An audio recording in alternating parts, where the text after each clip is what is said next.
नमस्कार, म हेमप्रसाद भट्टराई।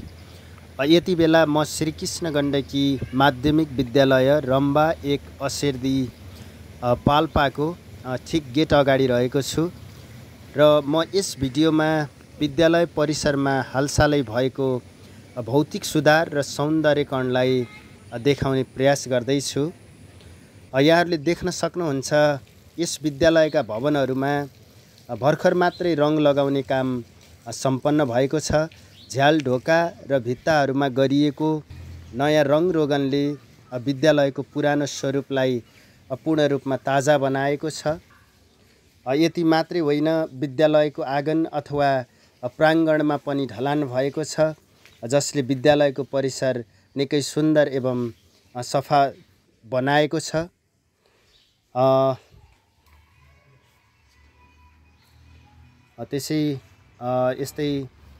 त्यसै गरी यहाँहरूले देख्न सक्नुहुन्छ फुलबारीमा फुलहरू फुलेको अवस्था छ।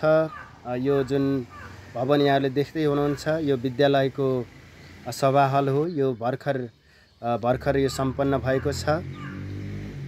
हामीलाई विश्वास छ यस सुधारले विद्यार्थीको सिकाइ वातावरणमा अवश्य पनि सकारात्मक प्रभाव पार्नेछ। विद्यालयको नयाँ रङ, स्वच्छता र अनुशासित वातावरणले विद्यार्थीमा गर्व र प्रेरणा जगाउनेछ।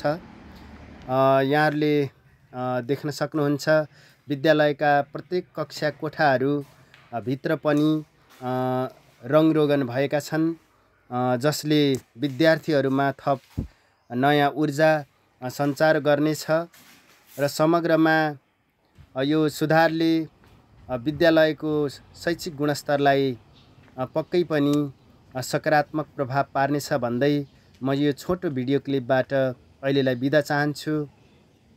हस्त, धन्यवाद।